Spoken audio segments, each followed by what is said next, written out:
Okay, so I need the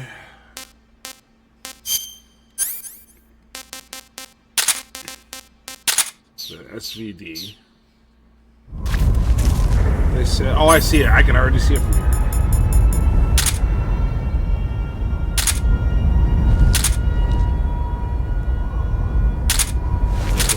Oh, okay. We're not going any further than this. I thought, oh, there it is.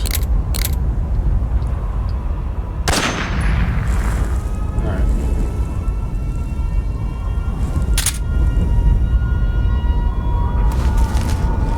Away from that edge, because you will die. Okay, so I'm going to save it in here. But my problem with this fucking game is that they've got like they're onto certain things. Like, yeah, they could make some I'm gonna dispose of one of these. I'm gonna eat it. I can't take another bite. Like they're trying to make good points. They're trying to fucking get into themes and such. But the problem is that the dialogue is so stilted, so ridiculously stilted that I'm gonna fucking kill this thing real quick. So, and I think that comes back to the story on that, and I'm sure I've delved into it before. But when Hideo Kojima found out about Metal Gear Solid 1's success in the United States, he was very happy about it. He was like, "Oh, sweet, that's awesome, I love it." But he wanted to make a version where, wanted to make a version where you could get both the English subs and the Japanese dubs and vice versa at will. But the problem was that let's take that out before it dies. So the problem was that there's localization. So with localization, it slightly changed the dialogue, but you still maintain the meaning. And so, like, prime example of that was when she was like, "Oh, is she your lover?" Da da da. And then he's like, "Oh, it's more than that." And this is really stiff and really just like, I didn't feel the rapport. Like, I didn't feel any rapport. I didn't feel any chemistry. And I think the dialogue is partially to blame for that, or largely to blame for that.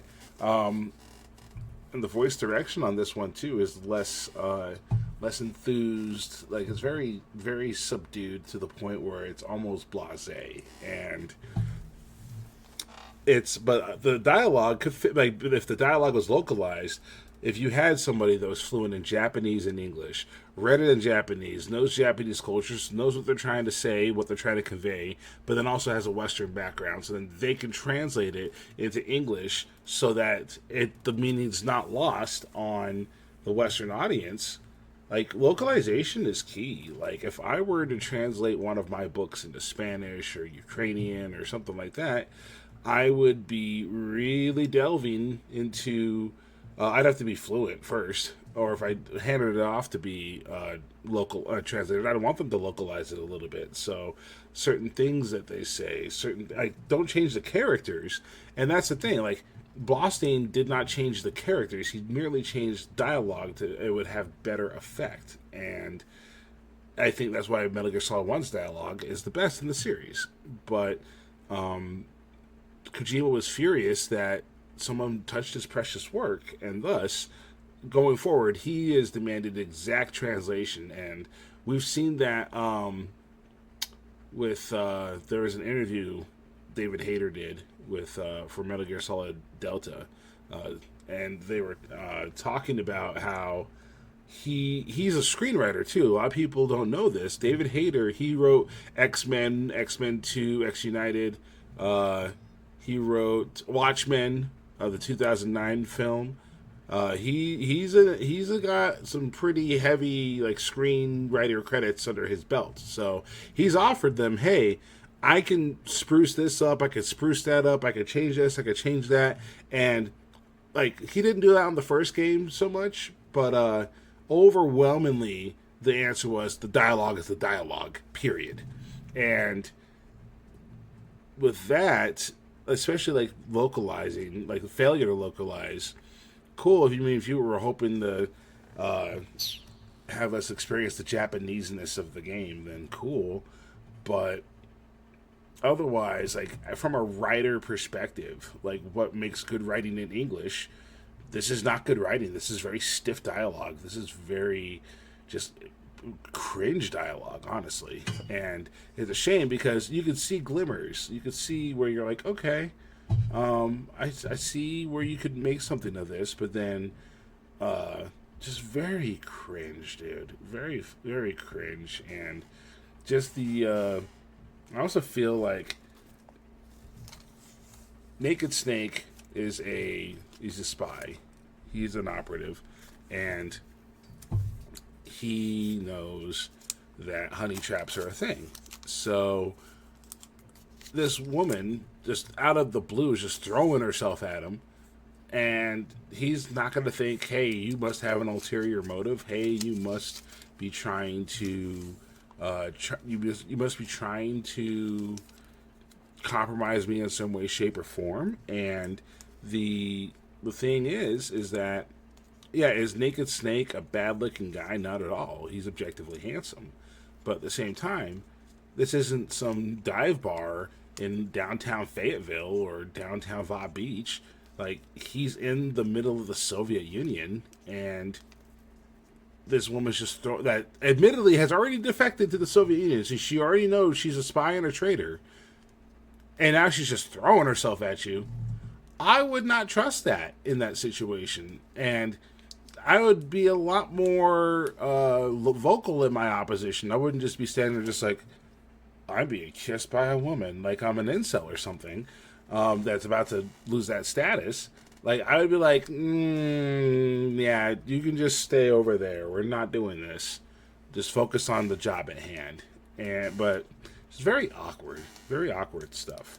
The last point before I unpause it and go ahead and save it is that I don't know if they have how a transmitter would work back in the 60s. I know you have. I guess you could use like a radio tracker to track a radio signal, like an RF signal, maybe, but like the trackers as we know them today are GPS, and GPS wasn't a thing back in the 60s. So I'm wondering how that tracking device worked. That might be something I look up and get back to you on, but that was something I noticed as well. But yeah, just the dialogue and the over-the-top melodrama. The bosses are kind of lame as far as their backgrounds go. Like, the fights have been okay. I mean, I think the dumbest one was the Pain with the Hornets. But Fear was okay. The end is actually a really good boss battle. Like, it forces you to use tactics. I like the end boss battle. I just don't like the setup for it. Like, the character, I'm photosynthetic and I sleep and I just sleep, and then I'm 150 years old, but I'm gonna keep running around. It's just like, really, dude, just chill that shit. And then this last one that I'll fight next time I play is kind of dumb too.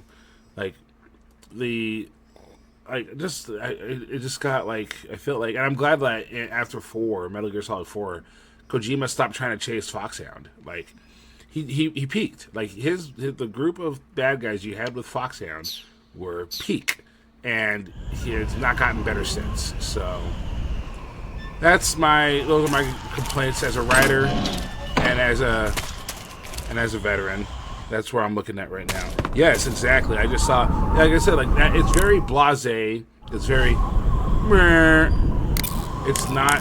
There's no feeling to the voice acting. Do you want to save? There really isn't.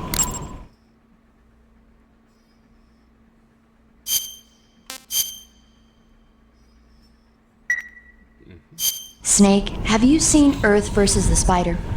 Nope. It's about this spider that suddenly mutates into a giant monster. They bring it into the city in a state of hibernation, but it wakes up and starts wrecking the place. So why did the spider turn huge? I told you, it suddenly mutated. Yeah, right. Snake, it's people like you that take all the fun out of watching movies. Always nitpicking and taking things too seriously. Honestly, why even bother? Look, the important thing isn't that it got big. Then what is important? The fact that there's a huge spider destroying the city. Suspend your disbelief. That's the whole point of movies.